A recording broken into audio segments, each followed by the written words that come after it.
1장 5절 나는 믿습니다. 5. 앞 강의에서 결론적으로 이야기한 내용은 참됨에 대한 인식이 기독교 신앙의 세 가지 차원에서 연결된다는 것이었습니다. 그게 왜 필요한지, 지금 판넨베르크가 왜 이런 것을 이야기하는지 여러분은 알 겁니다. 이것은 각각 입장에 따라서 견해가 다를 수 있습니다. 우리는 판넨베르크의 견해를 따라가는 중이에요. 판넨베르크에 따르면 신앙은 아무런 근거 없이 그저 자기 자신의 실존적인 신앙의 체험에만 머무르는 것이 아니라 믿고 있는 대상이 참되다고 하는 사실에 대한 인정과 인식에 근거하고 있습니다. 그 근거는 세 가지입니다. 첫째는 현존 세계 안에 있는 가시적인 근거, 우리 앞에 놓여 있는 세계, 하나님의 창조 세계, 그리고 예수님에게 일어났던 역사적인 사건들입니다. 두 번째는 불가시적인 현실입니다. 하나님이 불가시적이고 고양된 예수님도 불가시적이고 생명의 깊이에서 신비의 방식으로 활동하는 성령도 불가시적이니까요.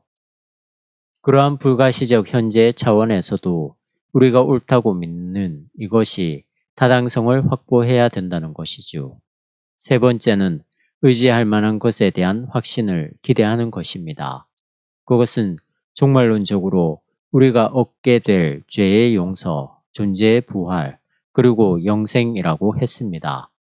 이런 것들은 그저 뛰어난 신학자가 자기의 논리를 변증하기 위해서 제공하는 하나의 이론으로 끝나는 것이 아니라 우리 기독교 신앙의 확실한 토대에서 놓칠 수 없는 부분들입니다. 판넨베르크가 어떻게 이 이야기를 전개하고 있는지 보도록 하겠습니다. 19쪽입니다. 이러한 세 가지 관계 가운데서 신뢰는 진리, 즉 의지할 만한 것에 대한 확신을 전제하지 않고는 존속할 수 없다. 신뢰는 그 기초적 근거의 진실성이 없으면 존속할 수 없다. 또한 그것은 근거가 분명하고 의지될 만한 불가시적 진리에 대한 확신 없이는 존속할 수 없으며 신뢰하는 자가 의지하고 있는 근거의 확실성이 성취된다는 기대 없이는 존속할 수 없다. 이러한 진리의 조건들과 신뢰가 연결되고 있다는 것은 사도신경에서 다음과 같은 사실을 가리킨다 하겠다. 믿는 자가 고백하는 하나님의 위격과 예수의 위격은 사도신경의 진술에서 훨씬 밀접하게 드러난다. 위격은 라틴어로 페르조나라고 합니다. 우리가 보통 말하는 퍼스널리티와 연관된 단어예요. 그것을 왜 하나님의 인격, 예수님의 인격이라고 하지 않고 위격이라고 했느냐 하면 인격이라고 하면 하나님을 인간과 비슷한 어떤 존재로 오해할 가능성이 있기 때문입니다. 보통 우리가 하나님을 인격적 존재라고 하지 않습니까?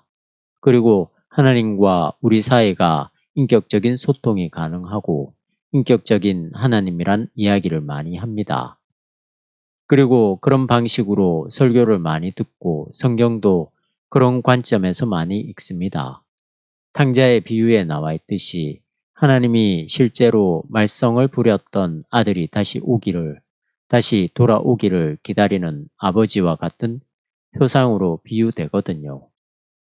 하나님이 누구냐 하는 것에 대해 일부를 그런 방식으로 말했을 뿐이지 하나님이 실질적으로 우리 인간과 비슷한 존재라는 말은 결코 아닙니다.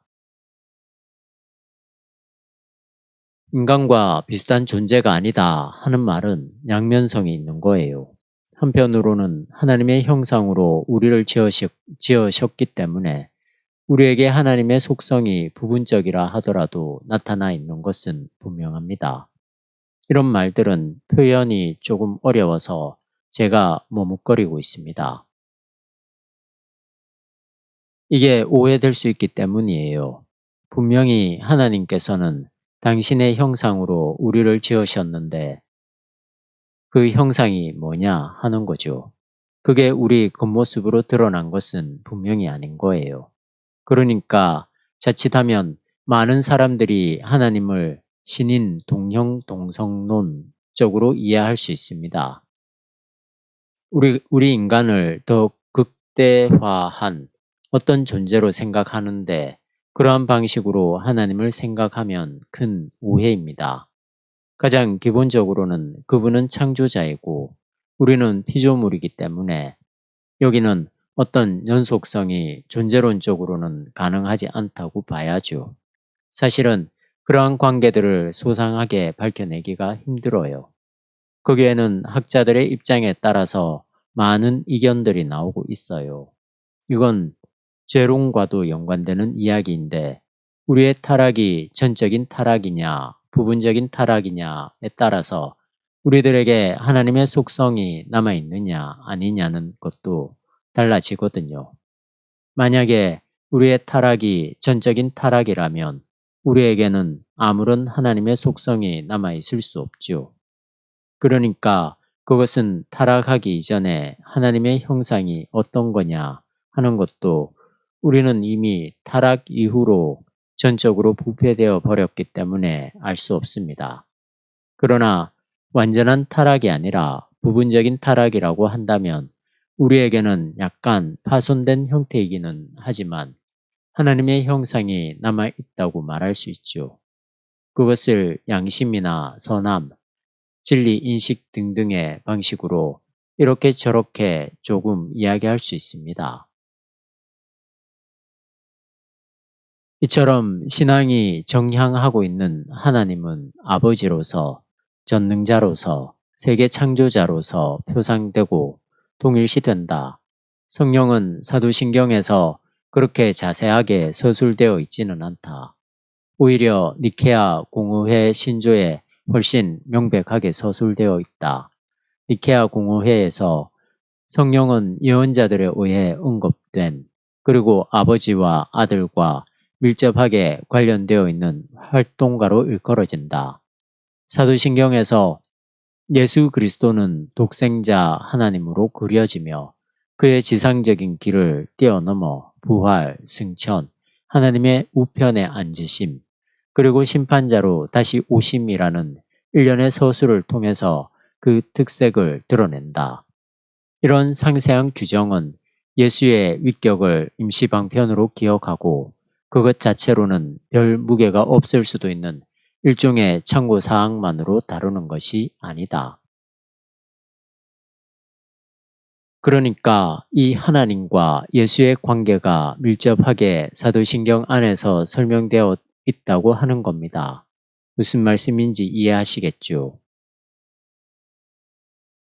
사도신경에 나와 있는 예수에 대한 하나님과의 관계를 설명하는 대목들이 그저 예수의 정체성에 대한 참고사항이 아니라 그 본질에 대한 근원적인 해석이고 인식이라고 하는 겁니다. 예를 들면 예수님이 하늘에 오르셨다는 내용은 그냥 나오는 이야기가 아니라는 것이죠. 고양된 거예요. 하늘에 오르셔서 하나님 우편에 앉아 계시다는 것은 하나님과의 관계를 이야기하잖아요. 결국 이것은 예수에 대한 근원적인 진술이라고 할 수 있는 거죠. 사도신경을 우리가 믿고 암송한다고 하는 것은 예수에게서 일어난 신적인 사건 혹은 그 세계 안으로 들어간다고 하는 것입니다. 공동으로 같이 고백해야 할 신조라서 길게 설명하고 있지 않지만 기독교 신앙이 놓칠 수 없는 예수에 대한 근본적 진술을 담고 있는 겁니다. 해석되어야 할 많은 내용들을 담고 있는 거죠. 그게 다 숨겨져 있습니다. 오히려 그런 서술에서 사도신경의 예수는 십자가에 달리시고 부활하셨으며 심판자로 다시 오신다는 믿음이 의지하고 있는 위격으로 고백된다. 하늘에 오르사 하나님 우편에 앉아 계시다는 건 예수의 초월적 차원을 가리킵니다. 바로 그 초월적 예수는 역사적으로 십자가에 달리셨고 부활하신 그리고 오실 바로 그분으로 고백됩니다. 우리가 지금 계속 이야기하고 있는 흐름에서 본다면 이 예수와 하나님과의 관계가 진리론적인 차원에서 특별한 의미를 담고 있다고 하는 거죠. 사도신경의 형성에 관계되었던 로마 기독교인들과 그 당시 많은 기독교인들에게 역사적 예수가 참되다고 하는 사실이 그 자체로만이 아니라 하나님과의 관계에서 해명되었고 그렇게 인식되었고 고백되었다고 하는 것입니다. 그게 어떻다는 것이냐는 질문에 대답을 한다면 다음과 같습니다. 이 예수 그리스도에 대한 신앙 고백이 오늘도 여전히 창조주 하나님과 생명의 영인 성령의 구도 안에서 변증되고 해명되어야 한다는 뜻이라고 할 수 있습니다. 그러한 차원에서 진리론적 접근들을 우리가 놓치면 안 된다고 봅니다. 다시 말씀드립니다. 예수를 믿는다고 하는 가장 기본적인 우리 신앙의 명제는 그저 믿고 있는 나 자신에게만 머물러 있는 것이 아니라 삼위일체론적인 구도 안에서 훨씬 더 심화되어야 할 그리고 해명되어야 할 주제라는 것이죠. 그 창조주 하나님과 생명의 영인 성령은 삼위일체론적인 문제라고 간단하게 말씀드렸습니다만 사실은 이 세계 전체를 해명하는 기독교적인 신적 경험이라고 할 수 있습니다. 삼위일체라고 하는 게 초기 기독교의 사변적인 논리로 끝나는 것이 아니라 기독교가 기독교일 수 있는 독특성과 기독교가 다른 종교와 변별될 수 있는 가장 탁월한 아주 근원적인 교리, 가르침, 신앙 고백이라고 할 수 있는 거예요. 보십시오. 아까 말한 세 가지 지평하고도 연관되는 것입니다. 사도신경이 왜 참된 신앙 고백이냐 하는 부분들을 설명하기 위해서만이 아니라 2000년이라고 하는 시공간적 차이를 두고 살아가는 우리들에게도 세 가지 차원에서의 진리론적인 것이 결정적으로 중요하다는 사실이 이러한 삼위일체 관계에서 확인될 수 있습니다. 창조자 하나님, 세계 전체인 거죠. 거기에는 물리학, 생물학, 심리학도 들어가겠지요. 그리고 예수의 역사적 사건들, 그리고 결국 오늘 우리가 살아가고 있는 이 삶의 심층적인 차원에서 역사하시는 영 말입니다. 이렇게 말씀드리면 여러분들에게 와닿습니까? 아니면 조금 추상적으로 들리시나요? 생명의 심층에서 활동하시는 성령, 그것과 연관된 다른 것들이 머리에 들어오나요? 생물학계나 물리학이 이 세계를 설명하고 있는데 결국 그들도 자기들이 하고 있는 실증적 과학의 방식으로 모든 것을 해명해내지는 못하고 있는 형편이거든요. 과학이 발달하면 모든 문제가 다 해결될 거라고 하는 확신도 가지고 있지 못하거든요. 어쩌면 가면 갈수록 점점 더 미궁으로 빠지게 되는 경험을 하게 될 겁니다. 그들도 뭐라고 얘기할 수 없는 어떤 근원적인 것에 휘둘리게 되고 거기에 빠져드는 거죠. 그들이 하고 있는 학문이 성실하지 않다거나 불확실하다는 것이 아니라 확실한 것들을 계속 쌓아가고 그것을 위해서 세계를 해명해도 여전히 해결되지 않는 어떤 근원적인 문제가 있는 겁니다. 그걸 생명의 심층에서 활동하고 있는 성령이라고 우리는 이야기하는 거죠. 이러한 두루두루 전반적인 것들을 삼위일체론적인 차원에서 설명할 수 있습니다. 이러한 설명은 신앙의 대상을 분명히 함으로써 또한 동시에 신앙하는 자가 무슨 근거에서 하나님과 예수와 성령을 신뢰하는지 그 이유를 분명히 함으로써 타당성을 갖게 된다. 신앙하는 자가 그 어떤 다른 곳이 아니라 바로 여기서 신뢰하고 있는 그 확신은 그가 신뢰하고 있는 것을 아는 데에 근거하고 있다. 물론 이러한 알은 확실히 완전하지 못하며 임시적인 상태로 남아있으며 또한 회의에서 벗어날 수 없다. 왜냐하면 이 삶은 여전히 불가시적인 현실성에 대한 가시적인 표식의 기초와 연관되기 때문이다.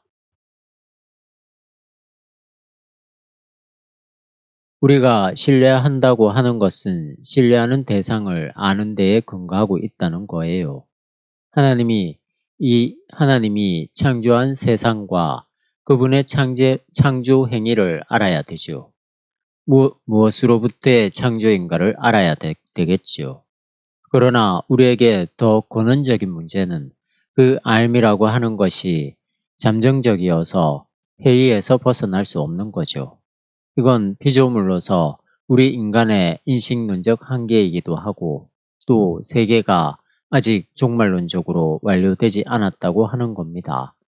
불가시적이지만 현실적인, 즉 불가시적 현실성에 대한 가시적인 표시의 기초, 요건과 연관된다는 이야기입니다. 예를 들자면 진화론 같은 것들이죠. 이것이 일정한 틀 안에서 진리잖아요. 우리가 이것을 통해서 생명의 진화 현상을 이해할 수 있잖아요. 저는 진화론이 당연히 옳다고 생각합니다. 이것은 신앙의 문제하고는 상관없고 과학의 진정성이라고 할 수 있습니다. 그들은 그러한 방식으로 이 세계를 해명하는 거예요. 하나님이 창조한 세계가 일정한 차원에서 진화의 방식으로 여태까지 흘러나왔다면 그것을 학자들이 밝혀왔다고 한다면 우리는 당연히 그걸 인정해야죠. 신학을 공부하는 사람이라면 하나님의 창조를 진리로 믿는 우리는 당연히 인정해야 합니다. 인정해야 됩니다. 이러한 진화론은 불가시적인 현실성에 대한 것을 가시적인 흔적으로 말하는 것입니다. 그러니까 진화론을 통해서 그 불가시적인 현실성이라는 것을 완벽하게 잡아내지는 못한다고 하는 거죠. 그런 차원에서 우리가 무엇을 안다고 하는 것은 잠정적이고 의심스럽기도 한 겁니다. 우리의 지식, 학문 이런 것들은 늘 이것을 전제하고 있습니다. 신학도 예외는 아니죠. 그렇지만 어떤 신뢰도 이러한 표식에 기초한 잠정적인 판단 없이는 가능하지 않다. 여기서 말하는 판단은 내가 의지하고 있는 것의 확실성과 신뢰성에 대한 판단을 뜻한다.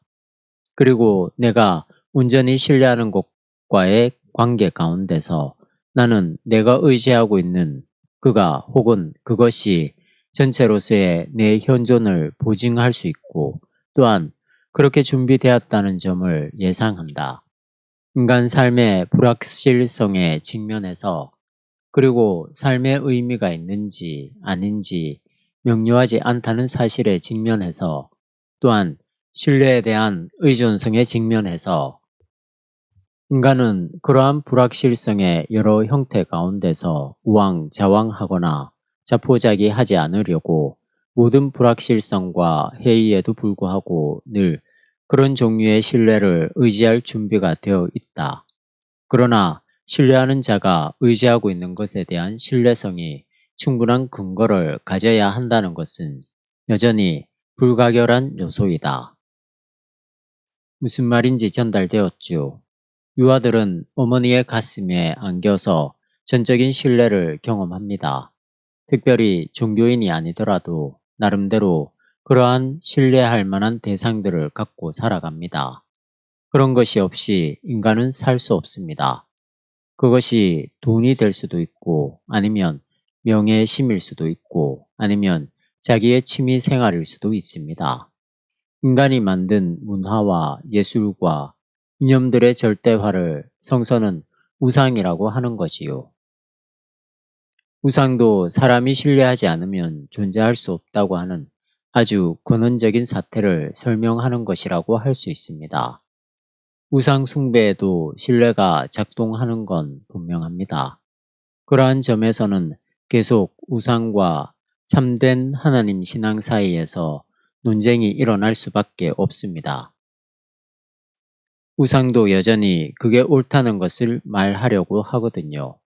가나안의 바알 종교도 풍요의 신, 다산의 신인데 그런 것들을 통해서도 거기에 참여했던 사람들이 존재의 확실성을 나름대로 느꼈기 때문에 가능한 것입니다.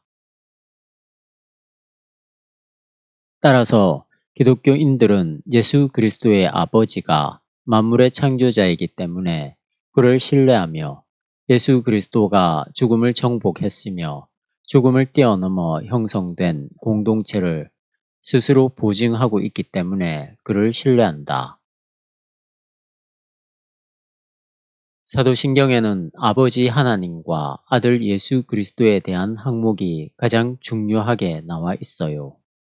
성령은 조금 아까 말씀드린 대로 한마디로 끝내고 말았고 니케아 신조에서 더 자세히 설명되어 있습니다.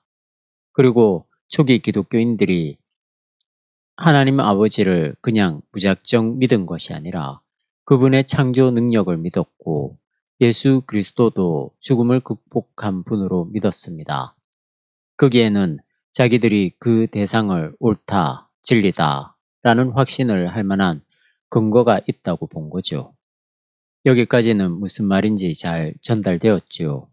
삼위일체 하나님에 대한, 특별히 예수 그리스도와 하나님 아버지에 대한 저들의 전적인 신뢰가 진리론적인 토대를 확실하게 확보한 가운데서 형성되었다는 신앙 고백이 바로 사도신경이라고 할 수 있습니다. 이제 우리는 사도신경과 기독교적 전승에서 발견할 수 있는 몇 가지 고유한 난제들을 만나게 된다. 왜냐하면 거기서 문제가 되는 추정의 사실들이 특히 두 번째 항목인 예수, 또한 하나님의 현실성과 세계의 창조에 관하여, 그리고 니케아 공의회에서 언급된 대로 모든 생명의 권원인 영에 관한 사실들이 오늘날 더 이상 의문의 여지 없이 확고부동한 것이 아니기 때문이다. 사도신경과 니케아 신조에 참여했던 사람들은 자기들이 신뢰하고 있는 그분에 대한 확실한 근거들을 갖고 믿었는데 2000년 전 그들의 그 근거가 오늘에는 더 이상 확고부동한 기준으로 제시될 수 없습니다. 이게 우리가 신학을 계속해야 할 이유이기도 합니다.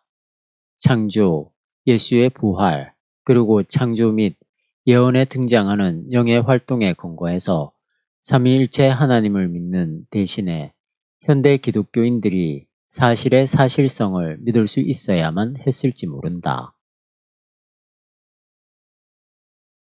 사실의 사실성이라는 이 독일어 표현이 무엇을 의미할까요? 아주 실증적인 사실들을 이야기하는 것 같습니다. 사도신경에 나와 있는 신학적인 진술들은 고대인들의 세계 인식으로 접어두고 오늘은 명백하고 실증적인 사실들만을 따르는 게 더 바른 기독교인들의 자리가 아니냐 하고 사람들이 생각할 수 있다는 것을 지적합니다. 일단 이 사실들은 우리가 그것에 근거해서 하나님을 신뢰하는 근거가 될 수 있었다. 사도신경이 많은 현대 기독교인들에게 받아들여질 수 없을 정도로 불가해하거나 혹은 독단적인 형식화에 불과한 것으로 인식된다고 하는 것은 그 신앙 고백에서 거명된 구원 행위가 인간 경험과 관계없거나 아니면 현재의 현실성과 대립적인 것처럼 보인다는 것을, 따라서 오히려 신앙의 걸림돌로 작용한다는 것을 가리킨다 하겠다. 현재 기독교 신앙이 그렇게 인식되고 있잖아요. 예를 들자면 예수님이 하늘로 올라갔다는데 이게 말이 되냐 하는 거죠.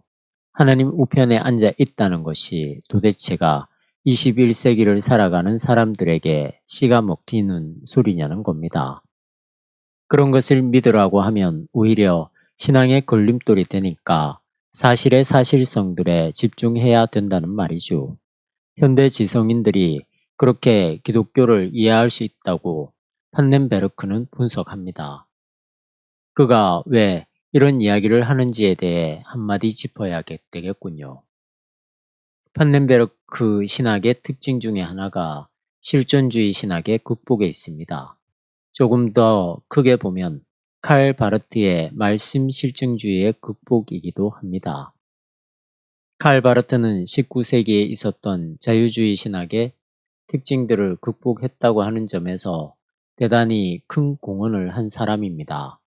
19세기 소위 말해서 유럽의 자유주의 신학이라고 하는 그 흐름은 계몽주의의 영향을 받았는데 긍정적으로나 부정적으로나 인간 중심적인 신학적 근거들을 확보해냈습니다.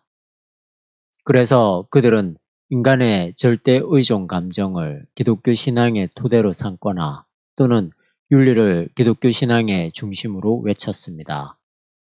예수에게 어떤 사건이 일어났느냐라든지 하나님의 우주론적 구원 사건에 대한 이해의 깊이를 넓히는 것보다는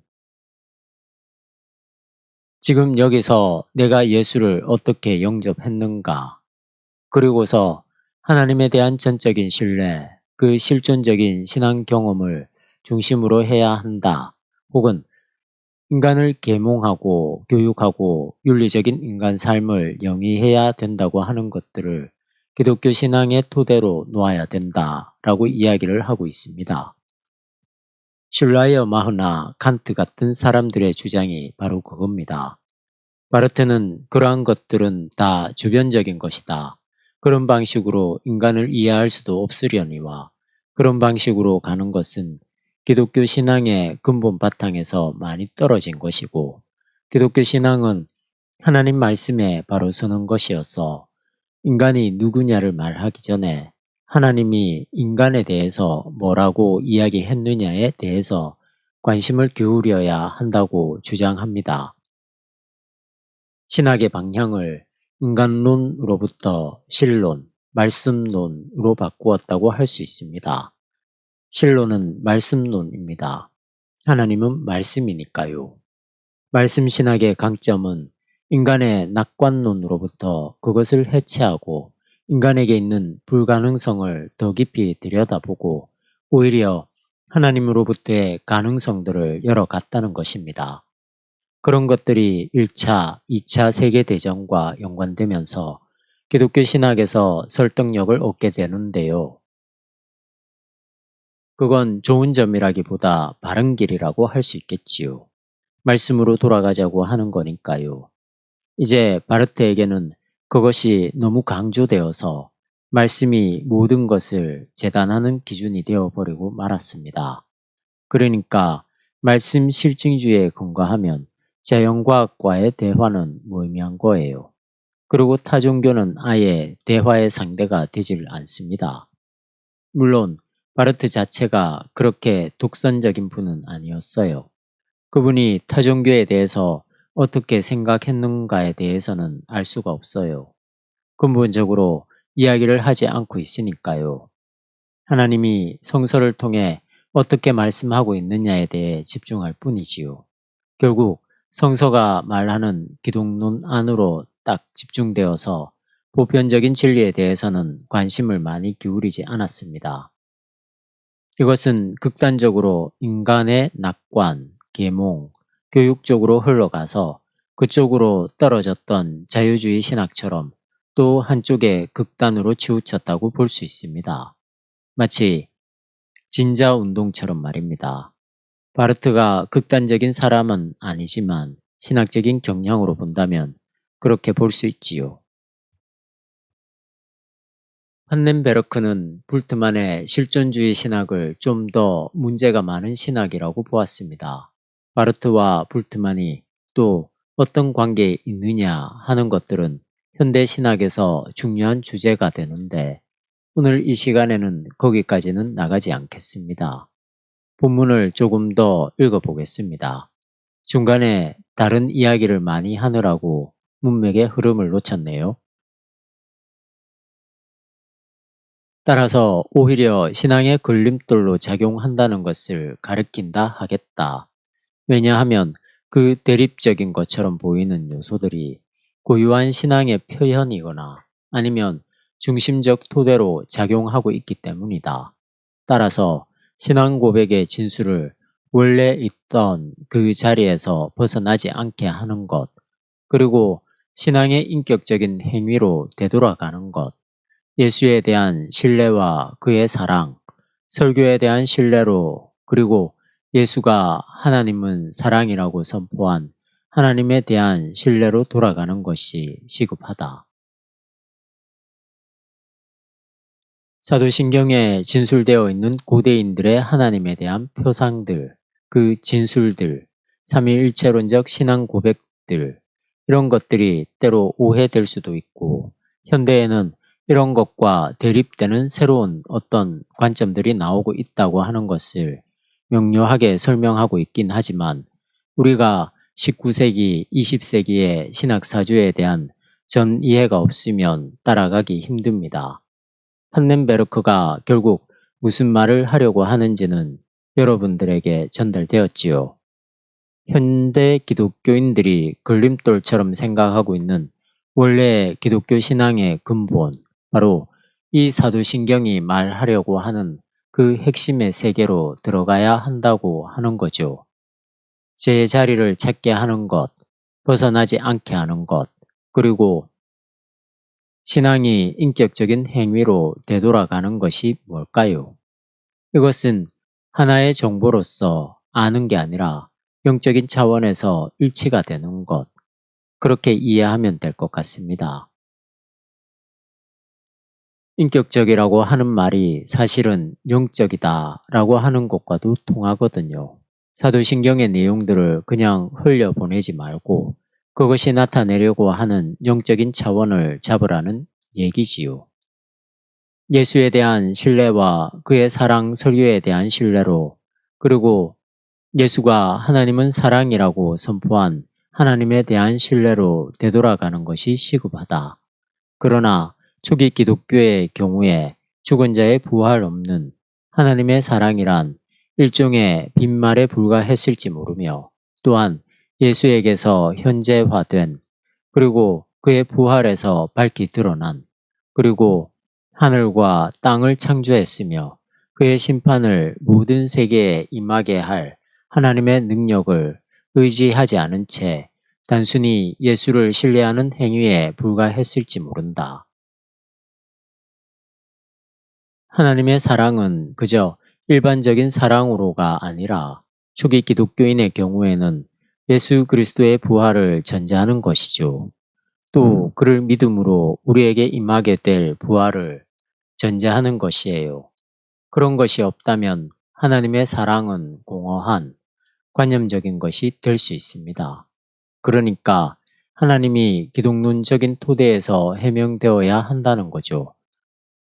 예수의 부활이라는 것도 하나님의 능력, 창조의 능력을 전제하지 않으면 곤란하다는 겁니다. 이 두 개가 서로 변증법적으로 맞물려 있다고 하는 거죠. 이렇게 부활이 없는 모든 행위들은 초대교회에서 어느 도단이라 여겨졌을 것이다. 만약 오늘날 예수의 사랑에 대해서 무미건조하게 논의하는 것을 기독교 신앙의 현대적 표현이라고 생각한다면 이런 문제들은 사람들에게 어떻게든지 이해될 수는 있을 것이다. 부활이 무엇이냐에 대한 해명 없이는 기독교의 하나님에 대한 진술들은 토대를 잃습니다. 죽은 자로부터의 부활은 그저 우연하게 벌어진, 그리고 어떤 마술적인 힘에 의한 것이 아니라 태초에 세계를 창조한 바로 그 하나님의 사건이라는 거죠. 창조의 하나님이 바로 부활의 하나님이고 창조의 영이 바로 부활의 영입니다. 그 창조의 하나님은 부활의 예수 그리스도에 의해서 온전히 계시되는 분으로 초기 기독교에서 변증되고 그렇게 이해되고 신뢰되었습니다. 예수님의 사랑을 이야기할 때 사마리아 사람의 비유를 많이 들잖아요. 기독교 신앙을 그렇게 표현한다면 현대인들은 받아들일 수 있겠죠. 예수님이 그렇게 자기를 십자가에 버리기까지 우리를 사랑했으니 우리도 그렇게 사는 것이 기독교 신앙의 핵심이라고 하는 거지요. 실존주의적인 신앙입니다. 이렇게 이야기하면 현대인들은 거부하지 않는다고 하는 겁니다. 판넨베르크는 이걸 문제라고 보고 있습니다. 왜냐하면 단순히 사랑만을 말하게 되면 예수에게서 나타난 신적인 존엄에 대한 초대교회의 거대 담론들이 무엇을 가리키고 있는지에 대해서 구체적으로 언급하지 않더라도 기독교가 항상 받아들여질 수 있기 때문이다. 예수에게 나타난 사랑을 실천하는 삶을 살자. 그렇게 요구하고 주장하는 사람들이 많이 있잖아요. 일종의 복지 휴머니즘 같은 것들이 현대인들에게 매력적으로 들릴 수가 있습니다. 이렇게만 이야기한다면 더 이상 초대교회 교인들이 추구했던 예수에게서 나타났던 신적 존엄에 대한 거시 담론을 말하지 않아도 된다는 이야기입니다. 이게 무슨 말인지 이해가 되시죠? 초기 기독교인들은 예수의 사랑을 그냥 전한 게 아니에요. 예수의 사랑이 무의미하다는 것이 아니라 예수에게 나타난 신적 존엄에 대한 거시 담론이 있다고 하는 거죠. 그게 바로 우편에 앉아 계시고 승천하셨다는 진술에 담겨 있는 내용들입니다. 초기 기독교인들은 그러한 방식으로 신의 존엄이 예수에게 나타났다거나 혹은 일치되었다고 하는 세계 안으로 구도정진의 자세로 몰입하고 들어갔습니다. 그런데 이제 그것들이 현대인들에게는 거침돌이 될 수 있을 것 같은 노파심으로 그것을 제거하고 그냥 예수의 사랑만을 사람들에게 전하면 일부분에서 박수를 받을 수 있을지 모르지만 기독교 신앙의 근본이 허물어질 수 있다는 것을 판넨베르크는 경고하고 있습니다.